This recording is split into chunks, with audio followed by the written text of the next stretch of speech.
Welcome to the Ramayana, Stories of Dharm and Devotion. I'm Sandeep, your storyteller, guiding you through the eternal journey of Valmiki's Ramayana. Our narrative draws deeply from Valmiki's original text and is enriched with stories from other Indian traditions, offering you a complete and immersive experience of this eternal tale. In our previous episode, the halls of Lanka trembled, not from battle, but from the words exchanged between brothers.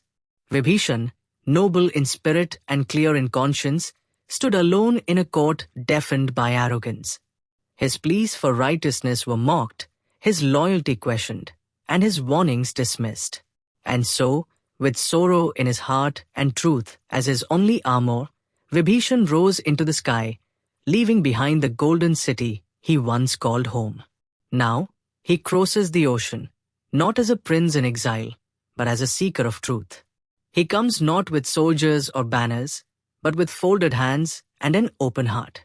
In this episode, we witness a meeting destined in the stars, the moment when Ram, Prince of Ayodhya, meets Vibhishan, the brother of his greatest enemy. The Vanars are uncertain. Some doubt his motives, others question his timing. But Ram listens not with suspicion, but with clarity born of compassion.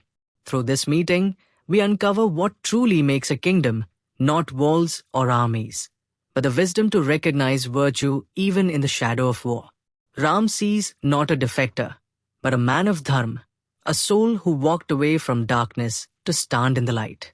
Join me now as the alliance is forged, not by treaty or force, but by truth, humility, and the unwavering hand of destiny.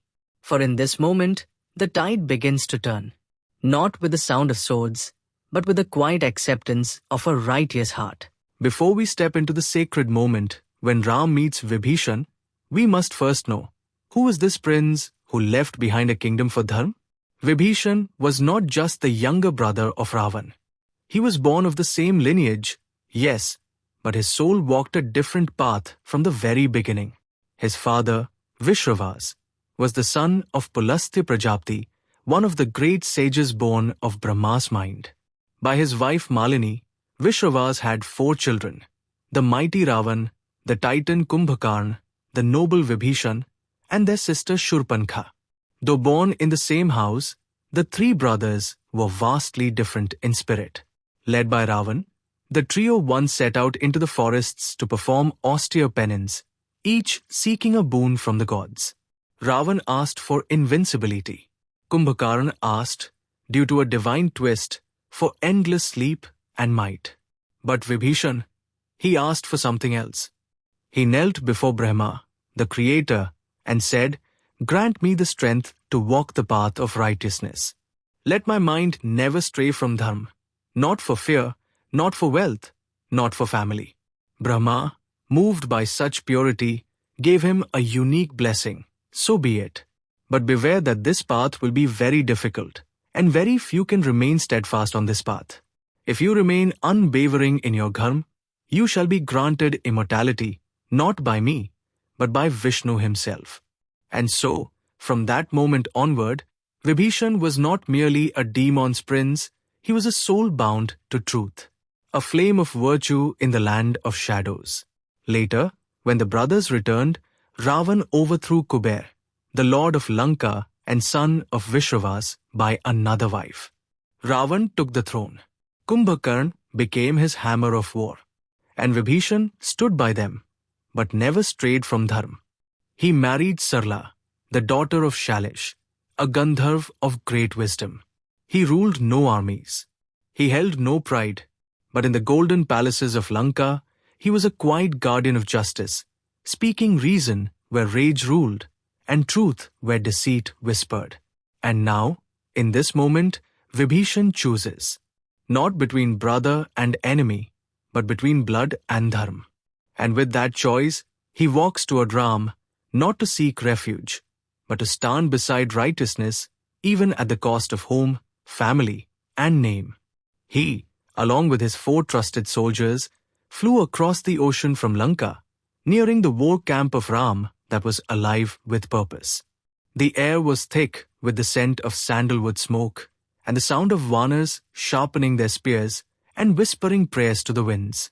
The dawn was just breaking, casting golden light across the ocean waves, when a shadow moved across the sky. It was not a bird, not a cloud, but a demon, majestic, glowing, and unlike any they had seen.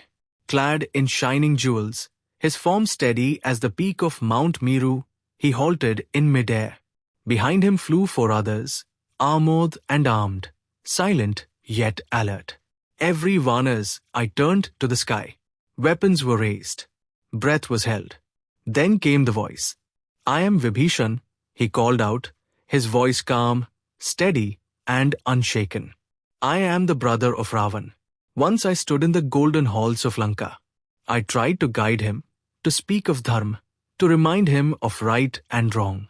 But Ravan would not hear. He mocked me, humiliated me, cast me out like dust before his throne. So I have come here, leaving behind my home and my family, not to betray, but to serve. I seek refuge in the one who stands for righteousness. I seek refuge in Ram." On the ground, Sugriv's eyes narrowed. His instincts, forged through betrayal and battles, flared with suspicion. He turned to Ram, his voice low but sharp. "He is Ravan's blood," Sugriv warned. "This could be a trap. Rakshasas are masters of disguise. He may smile now, but strike when our backs are turned. We cannot let him come close." The camp stirred with alarm. Vanars clutched stones and tree trunks. Some growled. Others climbed higher to get a better look. They had seen what Ravan's magic could do. But Ram did not move. He listened, watching the sky with eyes that saw beyond the surface. Ram then spoke to Vanar Sena, not as a king giving an order, but as a seeker inviting counsel. "You have heard Sugriv. He speaks from wisdom and experience. But this matter touches the heart of dharm. Let each of you speak freely." Angad stepped forward, his brow furrowed. "He may speak well, but words can be polished to deceive. We must test him first. Watch him. See if his words match his heart." Sharab nodded. "Send spies. Let us examine his past, his loyalties. Trust is earned, not given." Jambavan, seated cross-legged beneath a tree, stroked his beard. "He comes from Lanka. And this moment, just before battle, is too delicate to take chances. He may be sincere, or he may be Ravan's shadow." Manda, ever thoughtful, added, "Talk to him. Yes. Speak gently. Read his eyes. Read his pauses. A man may lie, but his breath, his stillness, they do not." The voices quieted. Then Tara stepped forward, her presence calm and commanding. She looked up at Vibhishan, then back at Ram. "He has come openly, not in secret," she said. "That shows either great confidence or great honesty. I agree we must be cautious, but caution need not mean rejection. Let us listen to what he has to say. If there is deceit, our Vanar spies will sense it. They have eyes everywhere. We will know. But if he is genuine, then turning him away would be a loss, not just of a potential ally, but of a soul who has chosen dharm over blood." The voices quieted. All eyes turned to Hanuman. He stepped forward slowly, his hands joined. His gaze held no fear, only clarity. "O Ram," he said, "your mind is vast, your heart pure. Still, let me share what I see." Vibhishan's face holds no malice. His voice did not tremble. A spy would not come like this. Not openly, not calmly. He came because he believes in you. He came because he sees what Ravan has become, and he knows which path leads to ruin and which to redemption. Hanuman paused, then added, he had power in Lanka. If he wanted a throne, he could have stayed. But he chose to leave it all behind, not for safety, but for truth. The camp fell silent. Above, Vibhishan still hovered in the sky, neither demanding nor pleading, but simply waiting. Ram looked at the rising sun. Its golden light spilled over the sea, illuminating the world in warmth and promise. Then he turned to his companions.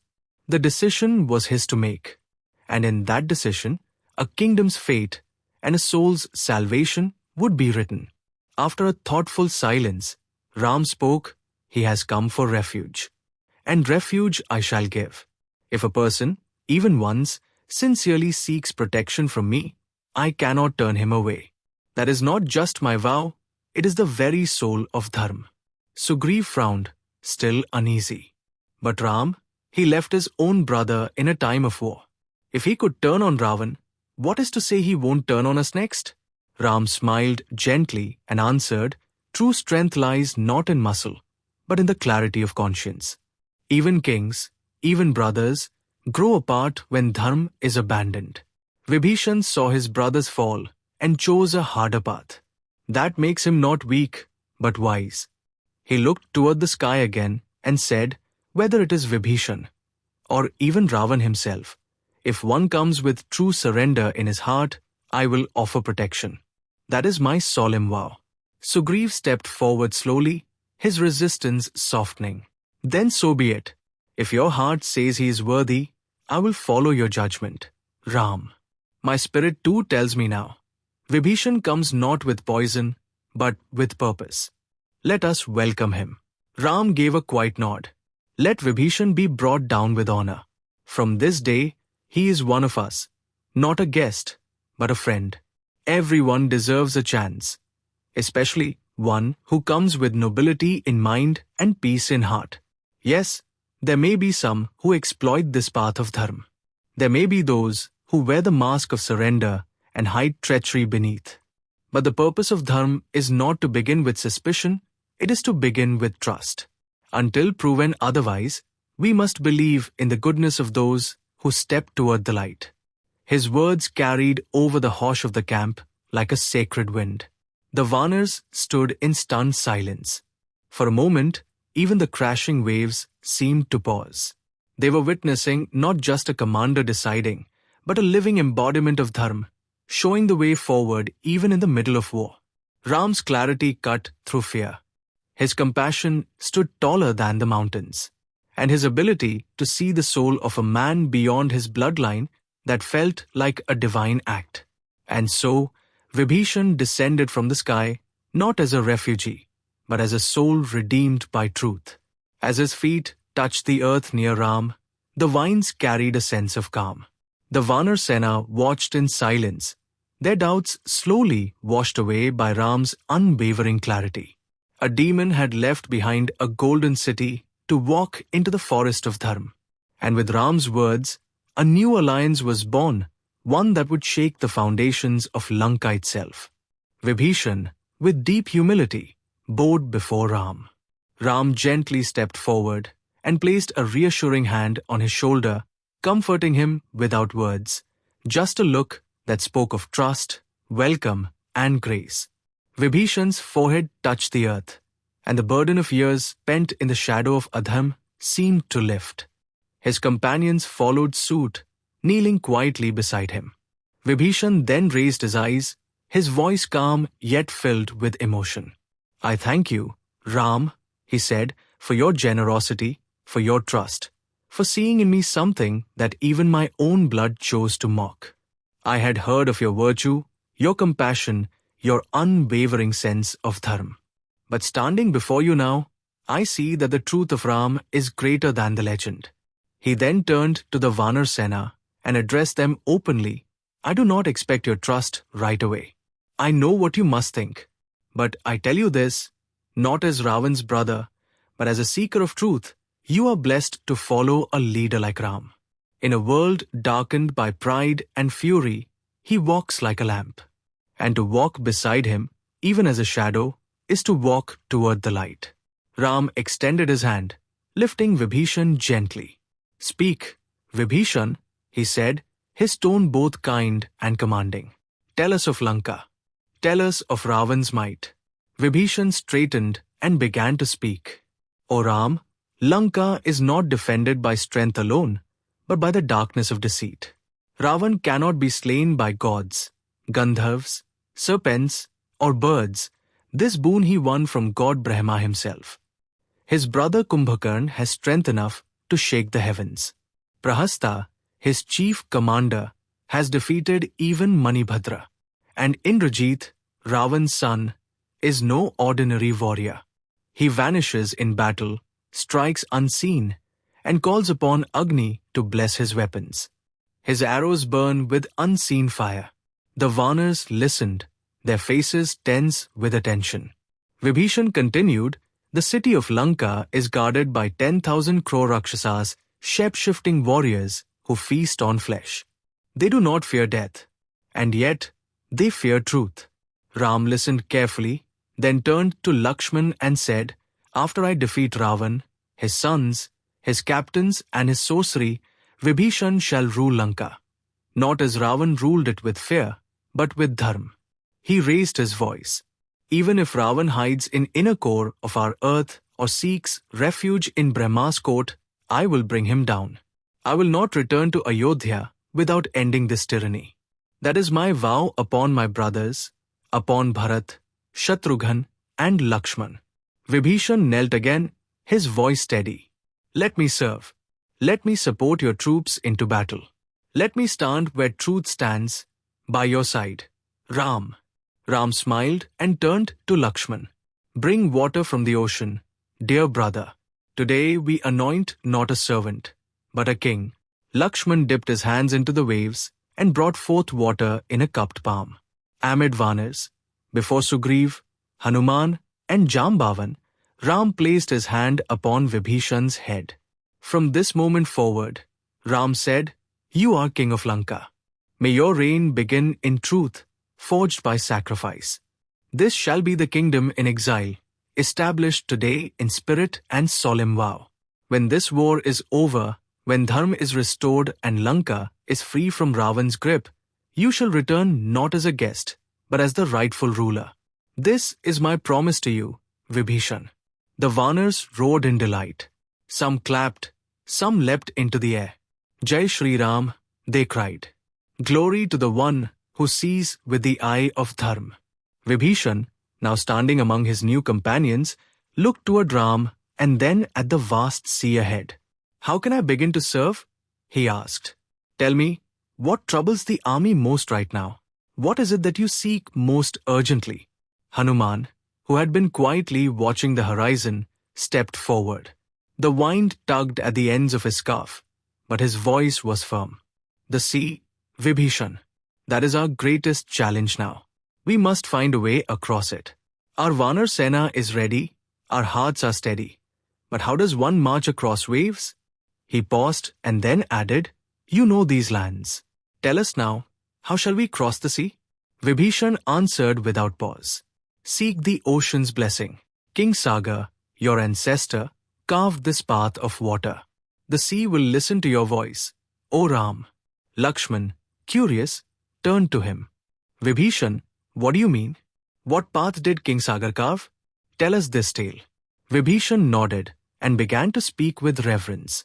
Long ago, in the time of kings who lived with the gods, there was King Sagar, one of the most powerful emperors of the Ikshvaku lineage. He performed the mighty Ashwamedh Yagan, releasing a sacrificial horse across the world to declare his supremacy. But that sacred horse vanished. It had been taken not by a rival king, but by none other than Lord Indra, seeking to test King Sagar's devotion. The king sent his 60,000 sons to search for the horse. In their hunt, they dug deep into the very earth, churning through mountains and lands until they reached the hermitage of the sage couple.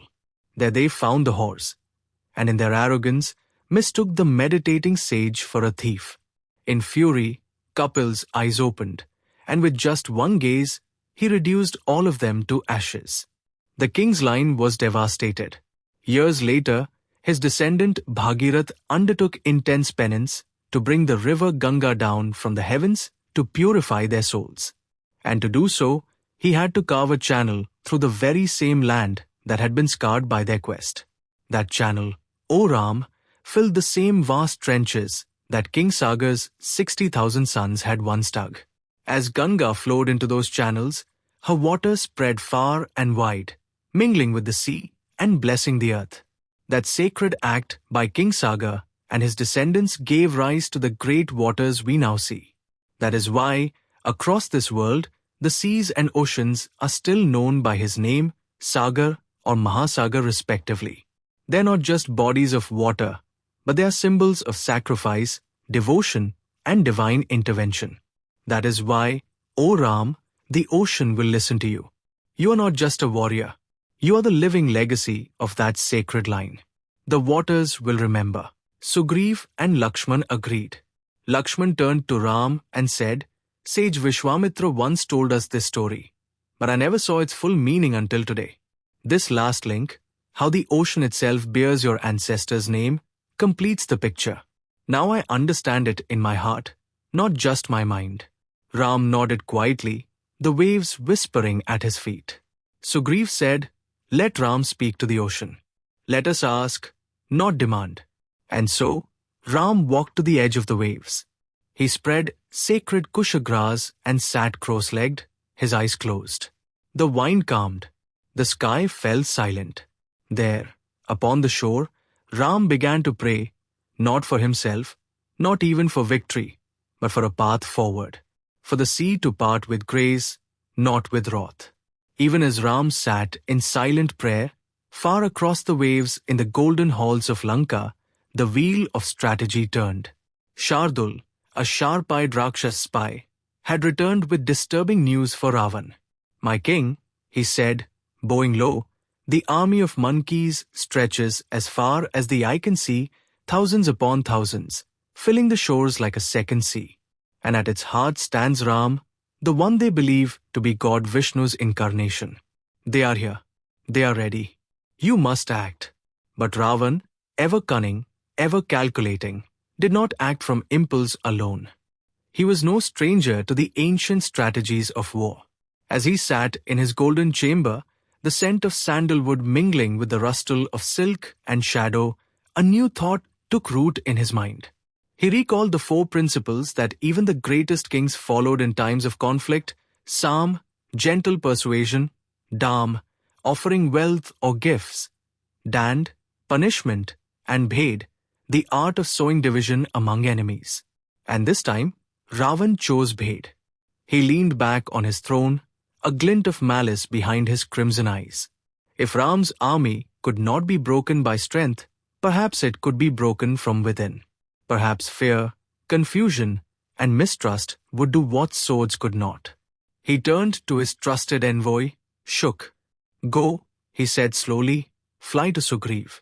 Speak not like a threat, but like an old friend. Remind him of his past.